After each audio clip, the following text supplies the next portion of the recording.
Mr. Chairman, there were times when Europe, for many of us, was associated with the Renaissance and Enlightenment eras, with advanced philosophy, culture, and science. However, today all this, unfortunately, has irretrievably gone into the past. Voltaire, Rousseau, Kant, and other progressive thinkers have been replaced by the von der Leyens, the Callises, the Johnsons, and other petty and narrow-minded Russophobes, through whose efforts a cave-like hatred of our country and the striving to present it as the main threat to pan-European security are, before our eyes, becoming the sole ideology for European states. The younger generation is being forced by all means to forget the bitter experience of such predecessors of the current Euro-integrators as Napoleon or Hitler, who broke their teeth on our country, for which all of Europe paid for a long and painful time. Any events are immediately interpreted in an anti-Russian vein. The idea that a war with Russia is inevitable is fiercely hammered into the heads of European laymen. Labels are stuck on Russia. An image of an enemy is molded from it, in principle without bothering with any facts or evidence. And when the claims turn out to be false, no one even thinks of apologizing for spreading obvious lies. Today we will have an excellent opportunity to be convinced of this, taking into account the European claque that has filled the hall, which, as usual, will fantasize in every possible way about the so-called Russian threat. This paranoia is reaching unprecedented heights. Only last week we were forced to listen in this hall to baseless allegations about the alleged intrusion of Russian drones into Polish airspace. Not a single confirmed piece of evidence that these drones had Russian origin has been presented to this day. It is also telling that just a few days later it became known. The incident with the damaged roof of a residential building in Lublin Voivodeship, which had become a key element of this anti-Russian campaign, in fact turned out to be the result of an erroneous missile drop from a Polish fighter jet. And today, Polish Prime Minister Tusk admitted that not a single drone found was loaded with explosives or posed any threat to peaceful civilians. The Polish opposition directly pointed out that what is at stake is an outright provocation aimed at trying to drag Poland into war. Mr. Chairman, we take accusations against our armed forces very seriously, and we always strive to obtain facts that would allow us to understand what exactly happened in the end. Therefore, in seeking to sort out the situation, we immediately proposed to the Polish side to hold bilateral consultations. However, no adequate response to this initiative from Warsaw ever followed. This testifies to only one thing. Neither Warsaw nor Brussels needs the truth. They only need a pretext for a new round of a Russophobic campaign. It is difficult even to comment on this, as our European neighbors expose themselves far too obviously.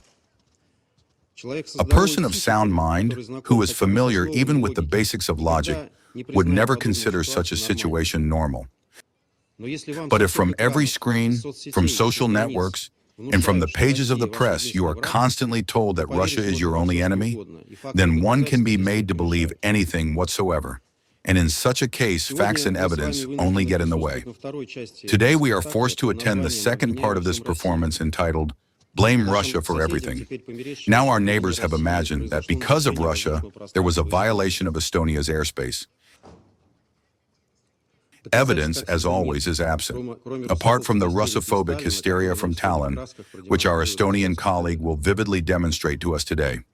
Meanwhile, the facts testify that on September 19th, 3 Russian MiG-31 fighters carried out a scheduled flight from Karelia to an airfield located in the Kaliningrad region, which was performed strictly in accordance with international rules for the use of airspace. The Russian aircraft did not deviate from the agreed route and did not cross into Estonian airspace. Their trajectory passed over the neutral waters of the Baltic Sea at a distance of more than 3 kilometers from the island of Vainlu. This is confirmed by data from objective control systems. If Estonia had wished, they could have verified this themselves. But Tallinn has no such goal. The task is different.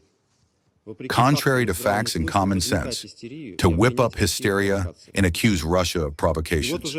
And now NATO representatives have already hastened to call what happened reckless behavior, while the head of European diplomacy, and at the same time an Estonian, has called for a firm position in support of the Baltic states.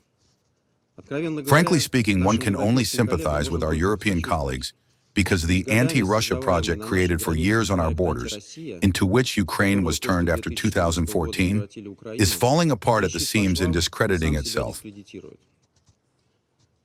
This country has long since become a concentration camp named after Zelensky and spares none of its citizens, thousands of whom die every day in a senseless meat grinder for Western geopolitical interests. The Zelensky regime has brought its country to the point where it has become a symbol of corruption, outright theft, violations of human rights, freedom of speech, and freedom of religion. And yet in European capitals, despite all this, they continue by inertia to extol the so-called achievements of Ukraine and allocate money and weapons to the Kyiv regime, clearly feeling more and more shame for their puppets and not understanding how to get out of this difficult situation. As a result, not particularly creative Euro bureaucrats find nothing better than to escalate anti-Russian hysteria, hoping that European voters will notice nothing. A strange strategy, and of course its result will be the opposite. What else will our country be accused of in the near future? Without bothering themselves with either evidence or a logical explanation of our actions? It is even difficult to imagine the flight of fancy possible in a situation where facts interest no one.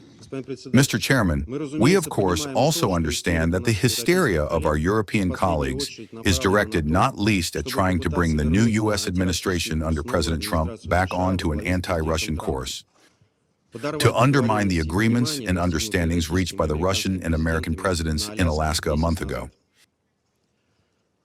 Allow me in this regard to quote U.S. Vice President J.D. Vance, who at the Munich Security Conference earlier this year voiced the following rather unflattering conclusions for Europe.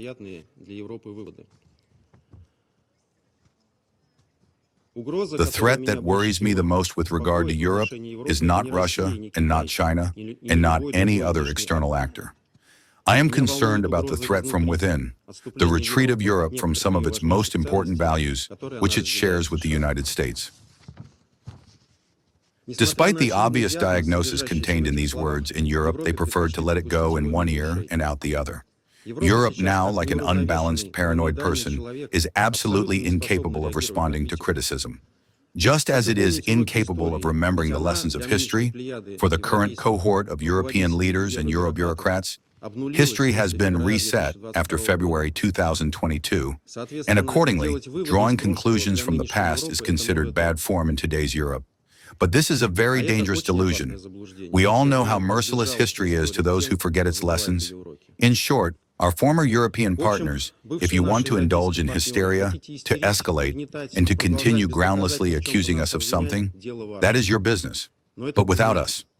We do not intend to participate in this theater of the absurd, and in fact, you don't need us there anyway. If you want a serious conversation about European security, about the fate of our common continent, about how to make it prosperous and safe for everyone, we are ready for this, and you know how to find us. Thank you for your attention.